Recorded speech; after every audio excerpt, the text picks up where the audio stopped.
You're listening to Sipping on Some Crime podcast, hosted by Aaron. This podcast covers sensitive and triggering subjects, explicit language, and mature content which may not be suitable for children. As always, all parties are innocent until proven guilty.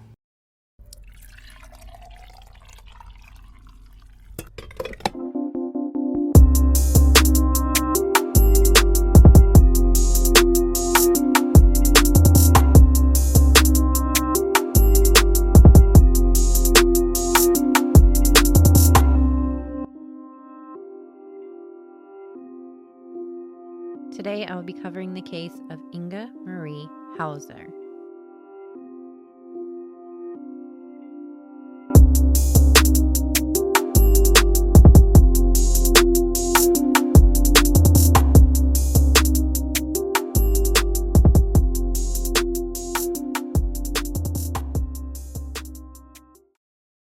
When Inga arrived by ferry to Northern Ireland, she was wondering where she would stay that night.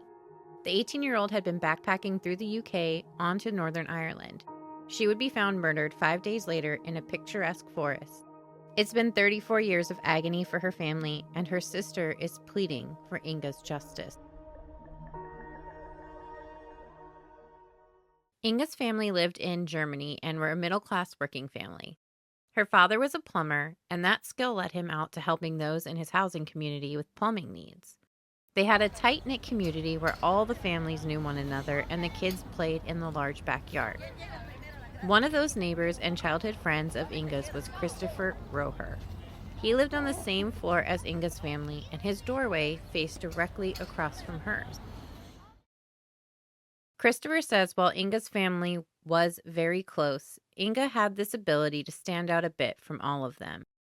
He says Inga was just very bright. Not just in the sense of intelligence, but her personality and her bright light hair. This brightness about her made her very welcoming and open-minded and kind. Christopher said when they were younger, Inga loved to play outside, running and climbing with her friends from the housing complex. There was a time that all the families in the housing complex got together and had a big party in the backyard. And Inga would decide to put on a play for everyone. She arranged it all. She wrote the script, gathered other kids, painted backdrops, decorated the stage, and acted. She was a very creative and outgoing girl. Christopher said as she got older, there were almost two sides of Inga. One, she was very extroverted and outgoing, always having fun, and other times she would be very introverted and ponder things really deeply. Inga enjoyed writing and exploring the world around her. She had a drive to experience other places, other culture, other people. She just had a thirst for knowledge and huge dreams and ambitions. Friederike, Inga's sister, who was just a year older than Inga, said their mother always referred to Inga as the smart one. They were very close growing up. They enjoyed joking with one another, and something Friederike remembers most about Inga was her smile. She said she remembers that she smiled all the time. In March 1988, Inga was 18, and her thirst for life and adventure had her ready to spread her wings. Easter holiday was approaching, and it was the perfect time for her to travel, and she decided to go backpacking on her own through the UK and Northern Ireland. Friederike remembers that day, late in March, when Inga was saying her goodbyes to the family. The girls had an argument that day, and Friederike decided not to say goodbye to her sister. She said at the time she just couldn't bring herself to do it, and now that decision haunts her daily. Inga carried 2 bags on her trip, a blue hiking-style backpack and a smaller brown-tan bag. She had a white pair of shoes she had tied to the outside of her bag like most backpackers did. She would take her diary and her camera.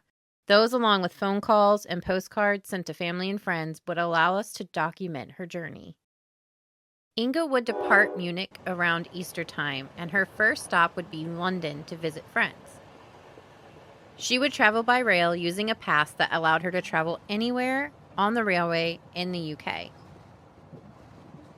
A postcard home to her parents, Saturday, April 2nd, read, "Dear Mom and Dad, you could not imagine how much I like England. If I could stay, I would preferably stay a year longer.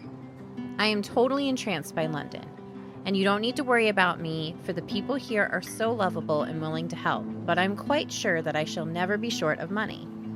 See you soon. Happy Easter. Your Inga Maria. She would travel from London to Oxford and arrive Monday, April 4th, 1988. That day's diary entry read, went to Oxford, stay at a youth hostel, ate too much, decided to go to Bath. Inga would arrive in Bath Tuesday, April 5th, 1988. That day's diary entry would read, going to Liverpool now. Took a short walk through the Liverpool station region, went on to Preston. Then from there on to Inverness. Slept on the train. Wednesday, April 6th, 1988, in a postcard home to a friend, she wrote, Dear Gabby, Dear Christian, Dear Martina, morning is broken in Scotland. Breakfast, Inverness. Nice town, have to see the Loch Ness Monster one day. That would be the last postcard that Inga sends. And the last picture taken on her camera would be of a bridge in Inverness. I'll add the picture, of course, on my website so that you can see it. While that was her last postcard she sent, her diary reads, My journey has run without a hitch so far, and it is really incredibly lovely. Unfortunately, my money is slowly running out.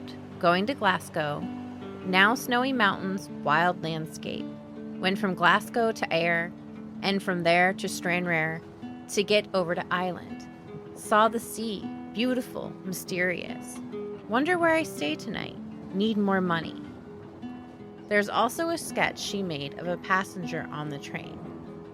This and that sketch would be her last diary entry. Inga would now need to take the Galloway Princess ferry to travel from Stranraer to Larne.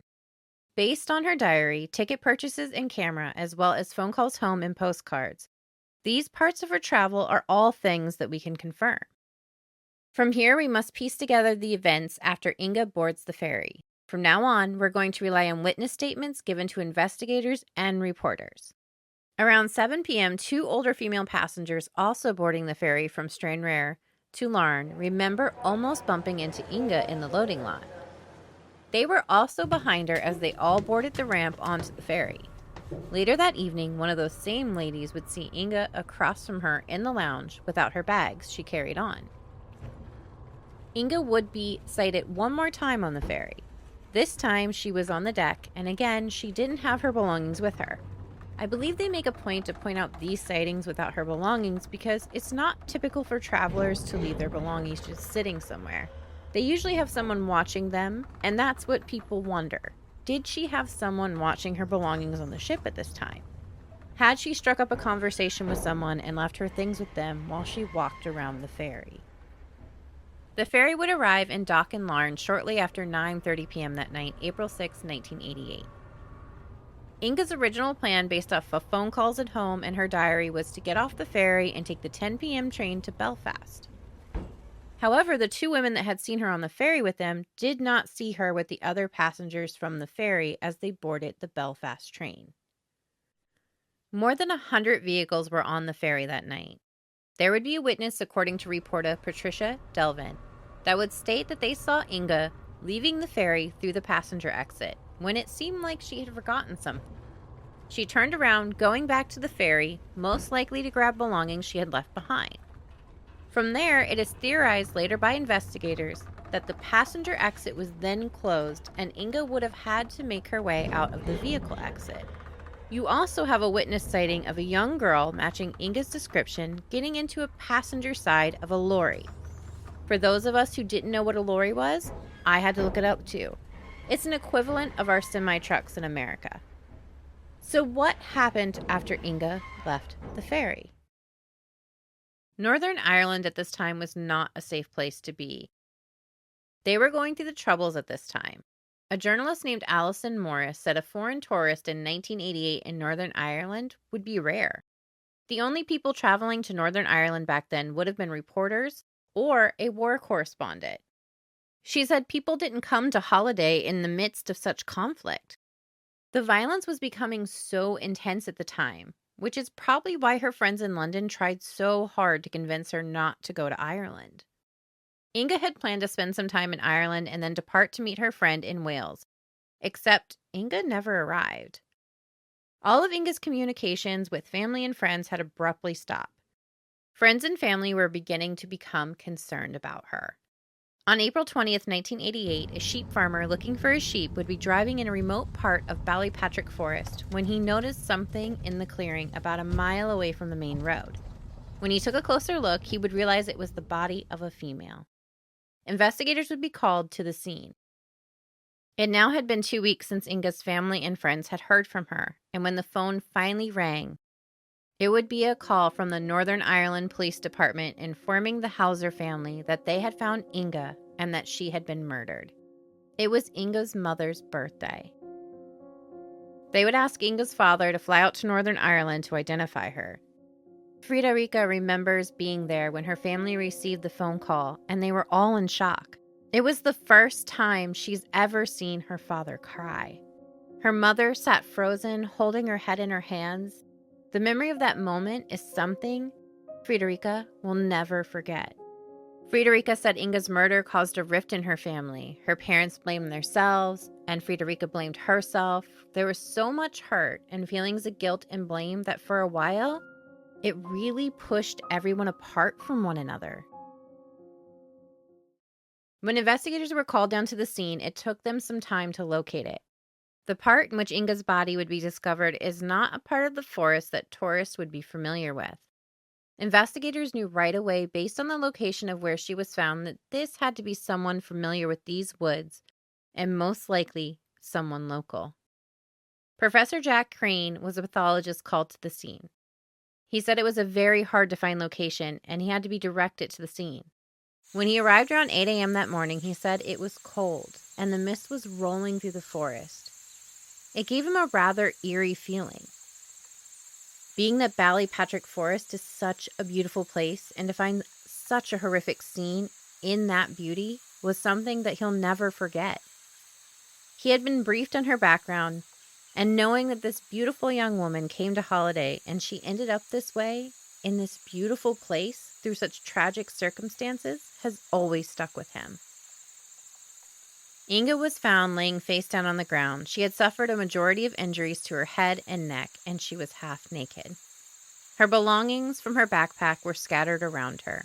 Her diary lay on the ground by her, with the last entry being April 6, 1988. Her cause of death was ruled subarachnoid hemorrhage due to a traumatic rupture of the right vertebral artery due to blows to the head and neck. Professor Crane states this most likely was due to hyperextension of her neck.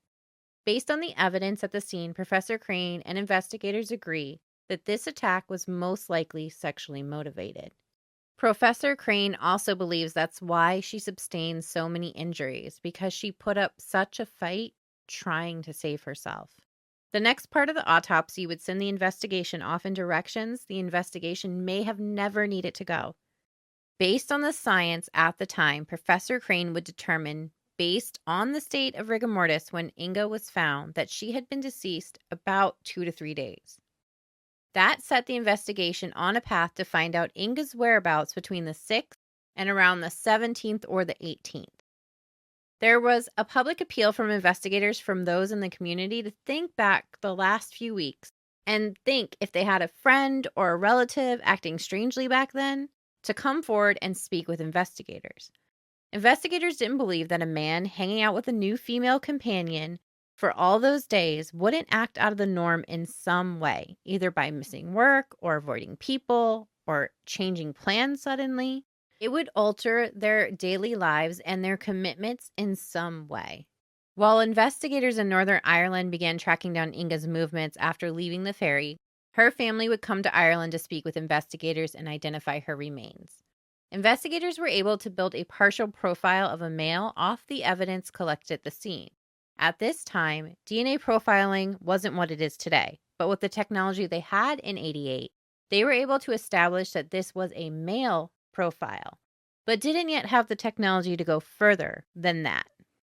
Back home in Germany, the Easter holiday was over, and all the students returning for the first day of class would hear an announcement in school by the principal stating that Inga had not made it back from her Easter holiday.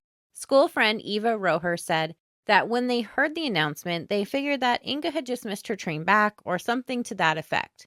But then a few days later, everyone would discover that Inga was murdered. Eva said it had a huge effect on all of her classmates and friends. They were so young, with the same big dreams and goals of traveling like Inga had, and now they were all terrified by the idea and heartbroken over the loss of an amazing friend, especially so young. Back in Ireland, investigators would continue to follow up leads.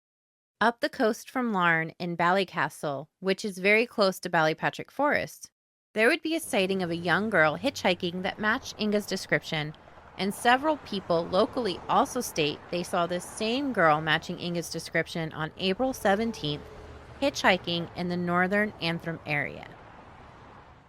April 17th, 3 days before Inga's remains would be found, a local would come forward telling investigator there was an unknown car seen leaving the area very close to where Inga's body was found. The clearing where her body was found is about a mile off of the main road. And this place wasn't a place that has a lot of traffic. So the local car on the main road found it odd that this unfamiliar car was coming from that part of the forest. And they remember looking behind them and seeing a man and a female in the car. As this unfamiliar car continued behind the local car down the main road, when the local car came to a stop on the main road, instead of continuing down the main road behind them, the unfamiliar car turned off to a no-through road, which again, they found odd. Detective Chief Superintendent George Caskey would come on UK Crime Watch just a few weeks into their investigation with a public plea for information. At this time, Detective Caskey would state that they were focusing the investigation on finding anybody who ran into Inga during any part of her travels. He said that she was very friendly, and so she most likely struck up a conversation with those around her, and that they were particularly interested in the time and knowing if she had shared with anyone along the way what her plans were once she arrived to Ireland. They would also go on to request that anybody that took the ferry that night in April, if they remembered anything related to Inga, to please come forward. Investigators would continue their investigation looking into every lead possible, but a year later, there's no suspects, no arrests. So Inga's parents fly to Northern Ireland in hopes to help bring attention and public focus back to her case. When Inga's parents arrive in Northern Ireland, they first visit the site where Inga's body was found. And the gravity of that was wearing heavy on their faces when they walked into a tiny room filled with a bunch of reporters to sit down and speak to the media. Inga's parents didn't speak a word of English, but you could see the deep pain and anguish in their eyes and on their faces as they began to speak.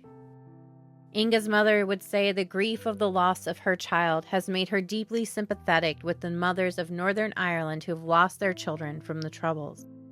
She spoke about how compassionate and kind Inga was, how Inga had a lot of empathy and compassion for those on the fringes of society. Her father would say that losing Inga is this constant, absolutely miserable feeling that will just never go away. The public appeal for information on Inga's murder by her family touched the heart of locals and reporters worldwide, but unfortunately, it would not bring any breakthroughs in the case. There were many people moved by Inga's case, but the most prominent campaigner for Inga's justice was John Dollett, SDLP Conciliaire. His daughter, Helen Dollett O'Driscoll, SDLP Conciliaire, said her father deeply cared for Inga's case and her justice. He had such a passion for Inga's case because she was murdered in his corner of the world, his home, a place where he knew to be kind and hospitable, and it broke his heart that such a young girl lost her life in such a brutal and tragic way in somewhere he called home. His own daughter had traveled the world many times and returned safe. That made it even more personal for him.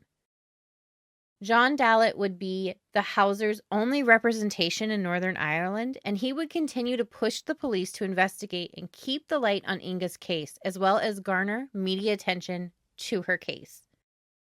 He didn't believe from the very beginning that her case was getting enough media attention that it deserved and needed. John Dallett would be in Inga's corner and be by her family's side, pushing for Inga's justice from the beginning. His mission to get her justice became very personal. Years would pass without any breakthroughs in the case. Now it was the 10th year anniversary when Inga's parents said they would no longer be coming to Northern Ireland anymore. It was just too much. That's when John Dallett would personally step up even more as their local voice and continue to write local police, pushing them to continue the public appeals for people to come forward with information in Inga's case. John would dedicate years to Inga's case. He never stopped working in the pursuit of her justice. In 2006, now 18 years after Inga's murder, the Police Service of Northern Ireland commissioned an environmental study of the location Inga's body was found. They discovered in their findings that based on the environmental impact on decomposition of Inga's body in that environment, it was almost like a refrigerator, keeping it much cooler than in a normal circumstance. So she most likely died the night that she arrived in Northern Ireland. This environmental study and review of the original pathology report would indicate that they had been spending years asking questions they didn't need to ask, trying to piece together Inga's movements in Northern Ireland for days leading up to the discovery of her body, when in fact they needed to be focusing all their efforts on the night that Inga arrived on that ferry, April 6th. In the same year, 2006, Police Services of Northern Ireland would conduct a cold case review of Inga's case, and from that review, they were able to secure a fresh DNA profile from the scene of the crime.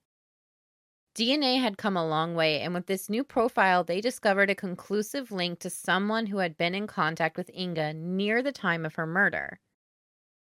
The full male profile created off the new DNA at the scene matched the partial DNA profile from 1988. They now had a solid forensic link to use to match DNA in a database all around the world. 2,000 men would be swabbed for DNA to compare to the DNA profile they had, but unfortunately, there wasn't a single match. Despite having the male DNA of a person they believe is responsible for her murder, they have yet to be able to link it to a person.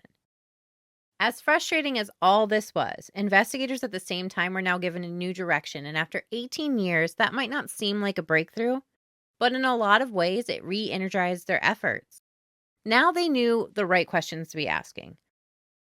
Once their timeline of Inga's arrival and murder shifted, they were able to take a closer look at a local suspect that many of the locals had suspected of having something to do with Inga's murder at the time. The day after Inga's murder, there would be a male suspect who had missed work the night before and had scratches all over his face. Many locals suspected him as well when the news of Inga's murder was made public.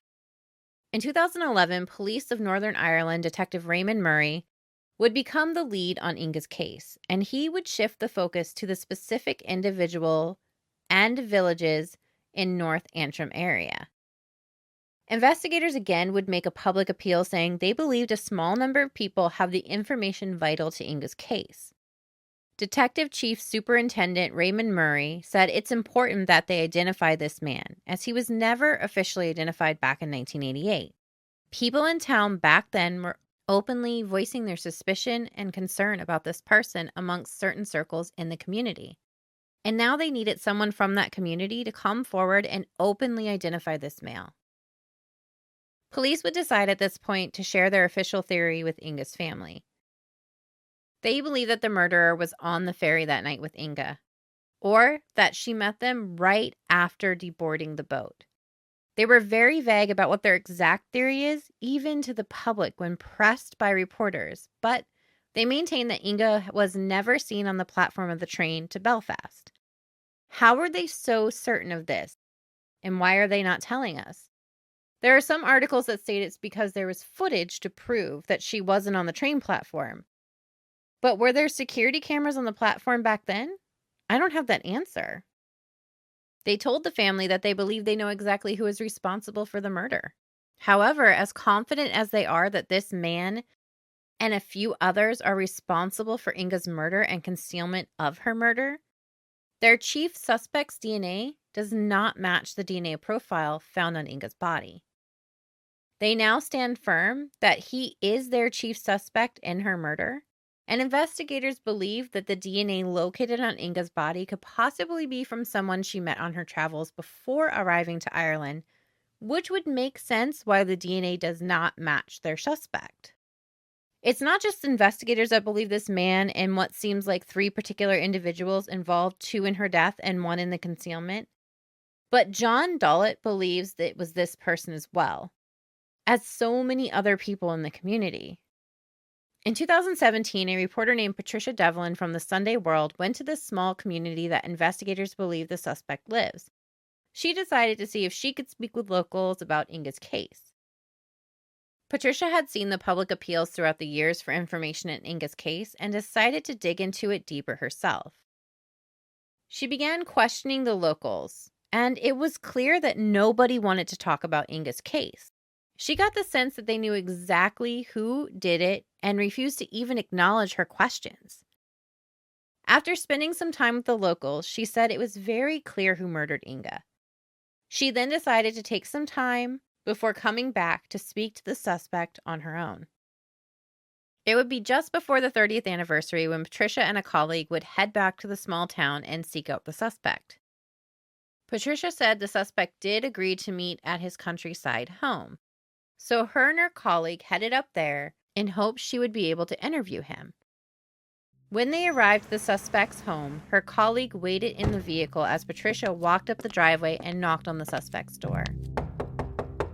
When he answered the door, he stood in his doorway and leaned against the sidewall. She said when he opened the door, it was a chilling experience. What took her back the most was the manner in which the suspect spoke to her. He stared her straight in her eyes, emotionless, and said he had nothing to do with Inga's murder, that he had helped the police, and would she leave? She said she has never spoken to someone with such a serious accusation who just responded in such a calm and measured way. Patricia said she came away from that interaction knowing that this suspect was definitely the key to unlock the entire case. In 2019, 2 people would be arrested in connection to Inga's murder, and the PSNI submitted Inga's case to the Public Prosecution Service for consideration. In July 2020, the Public Prosecution Service would rule that the evidential test for prosecution was not met.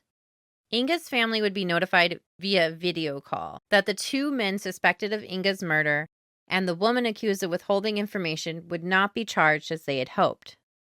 Friederike was on the call and not only deeply disappointed by the news of the Public Prosecution Service decision, but in the same call, investigators were now informing them that crucial pieces of evidence in Inga's case had been destroyed by the police, and destroyed intentionally. The family was told that Inga's underwear was destroyed because they believed it was a health hazard for the PSNI. In what universe was it possible for Inga's underwear to be destroyed, especially in a sexually motivated crime? And who was it that exactly signed off on that? Investigators would say they guaranteed that any evidence that was on those items when they destroyed them, due to the health hazards, they collected every hair, fiber, DNA, etc. before destroying those items. They say items were deemed as health hazard and destroyed. PSNI states that they understand the family's frustration, but they are very confident that they collected all trace evidence possible on all items before they were destroyed. All items, as in multiple items, destroyed. We don't know when they were destroyed, we don't know who signed off on it, and we don't know why they decided to keep it quiet for so long or why they decided to become public with that information at all. Phil Scranton, justice campaigner and professor of law, said it's time to admit that this case wasn't investigated thoroughly and appropriately, and he believes the family is owed an apology and an explanation of the failures in Inga's case. There's so many things that advocates, reporters, and Inga's family can all point to and say from their viewpoint it is proof that this case wasn't investigated correctly from the beginning. We can start with the correspondence between investigators and Inga's family.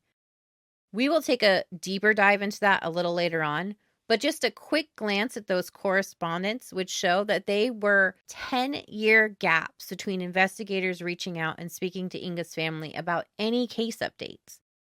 This would be made very public, and investigators would respond saying that, in their defense, they were told by Inga's family not to reach out to them unless they had something significant to report, and say they apologize if they got the message wrong. Detective Raymond Murray goes on record stating that they stand by their investigation from the beginning, stating it was done appropriately for 1988, that they used every available item they had then to try to bring Inga her justice. That brings us to where Inga's case stands now. First off, the heartbreaking reality is that as of today, both Inga's parents have passed on without ever having answers as to what happened to their daughter. Not only did Inga's parents pass, but John Dollett, her biggest champion and campaigner in Ireland, would pass away before seeing her justice that he fought so hard for. His daughter, Helena Dollett O'Driscoll, elected public representative, said that her father got very sick very quickly. It was so fast and unexpected, but even when he was really sick up to his last days, he was writing a speech for Inga's anniversary. He truly dedicated everything he had for her justice until his last days. His daughter, Helena, would decide to continue his campaign and fight for Inga. Her father's love and fight for this case was shared within his family. Inga was a household name in their home. Claire McKeegan, a human rights lawyer and partner at Phoenix Law, would get involved in representing the Hauser family in 2018. The Hauser family would connect with her, letting her know that in 30-plus years that the case had been investigated, they've had no legal representation, were never offered legal representation, and were never informed that they in fact were entitled to a lawyer. They don't have a lot of means for representation and flying back and forth from Germany to Ireland. McKeegan would go on to say that she found it absolutely shocking that through all these years, they had a right to their representation and advocacy for Inga, but the PSNI and no other authority within the system ever offered that to them. She dug deeper into the correspondence between the PSNI and Inga's family, and she found that there were limited correspondence throughout that 30-plus year period. There would be 13 correspondence between investigators and Inga's family in total, and a majority of those correspondence were in English, which we already know Inga's parents didn't speak. McKeegan would also go on to explain how instrumental John Dalton's role was in pushing the police to investigate Inga's murder. John was the one that for so long was truly Inga's only representation and her only family's voice in this case for over 30 years. And the records to police, all the letters, the very few correspondence to the family, the one thing that they do have, that they do show, is the persistence of John reaching out to the police throughout the years. She would go over records showing that at one point it would be 9 years between letters of correspondence to Inga's family. And in that time, her case had been closed and listed as cold, and it would be John Dollett that discovered these things and held them accountable. During that time, John would write a letter and another letter and another letter, trying to push them to continue to investigate. And he would be the one to generate media attention to the case in hopes to get them to move forward. When McKeegan got involved in 2018, there had already been 2 suspects arrested in Inga's case and released with no charges, with 30 years past. 2019, McKeegan and Frederica would request the police to submit a suspect file to the PPS to review. And that's where we stand now. Here's the direct quote from McKeegan, the family solicitor, on behalf of the Hauser family. After all this time, we are no further on in terms of identifying the person responsible of this heinous crime. The family are distraught as a consequence. Its acceptance of PSNI recent times have moved on the case and progressed to a limited extent. The concern is that the same commitment or rigor appears not to have been pursued in the aftermath of Inga Marie's death, when contemporaneous access to exhibits and evidence would have been optimum. It now transpires that key crime scene exhibits that had DNA have not been retained, including exhibits which would have been critical in terms of establishing a DNA match. We are well aware that there are people in the community who perhaps have knowledge of this case and have previously felt unable to share that knowledge. We appeal to anyone who may have relevant information, however minor it may seem, to make contact with us. We will be discussing with the family our next step. We intend to consult with the DOI regarding the immediate appointment of an independent panel supported by independent researchers into this murder. This will require to be made up of an independent pathologist, an independent lawyer, and a senior independent police officer brought in from outside of this jurisdiction. We also intend to write the coroner, now that the police investigation has stalled, to seek an inquest. End quote. Inga's father would pass away in 2006 and her mother in 2019, leaving Inga's sister, Friederike, and her son, Victor, to take the lead in the fight for Inga's justice. Victor said this has torn his mother apart. His mother pleads for someone to help solve her sister's case so that Inga can finally rest. Victor has hopes that if Inga's killer is found and finally prosecuted, then maybe some of the pain would finally lift from his mother. Maybe she could begin to move on and get out of the mental state she's been in his whole life. Now Victor's the only one who still visits Inga's grave. Victor believes his mother has only been there once and has never returned due to the pain it causes her. Friederike believes that Inga's soul is not at rest because she appears in her dreams. She appears everywhere. She's like a ghost. She said it's a living nightmare. She just wants to bring her sister peace and let her rest. As another anniversary comes and goes, they are still waiting for a response on an inquiry for Inga. In Ballypatrick Forest, close to where Inga's body was found, now lies a beautiful headstone to memorialize her and remind the community that Inga hasn't been forgotten. One can only hope the more we talk about her, the more uncomfortable her killer gets. He will soon be caught, and those helping him keep his secret will finally feel compelled to come forward. There is so much more to this case. It's a case that needs a mini-series documentary, truly. As with a lot of these cases, there are rumors about who did this, why they did it, and why they're being protected. With Inga's case, that is such a big part of her case that in this instance, that needs to be examined. The rumors and widely discussed theories are not yet proven fact, as well as I'm not familiar enough with the area, the justice system, or the Troubles for me to even approach any one of those subjects. There's a lot of talk about how the Troubles have a big part to do with what happened to Inga and why the community won't talk. And it's not the Troubles itself, but the people involved in the Troubles at the time. I implore you to take a deeper dive into this case if you're interested. Like I said, there's no way I could possibly tell it all in this episode, and Inga deserves every piece of it told. I will, of course, be sharing links and resources to dig deeper into this case if you're interested, as well as posting pictures on my website. Please share Inga's story from whatever format you're comfortable with, because this case may only be solved if the public demands it.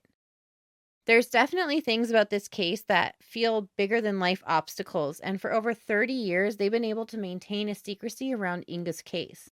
But it's beyond time that all of that ends, and hopefully we've shown a light on her case, and we can get people talking about it, because that's what's going to solve her case.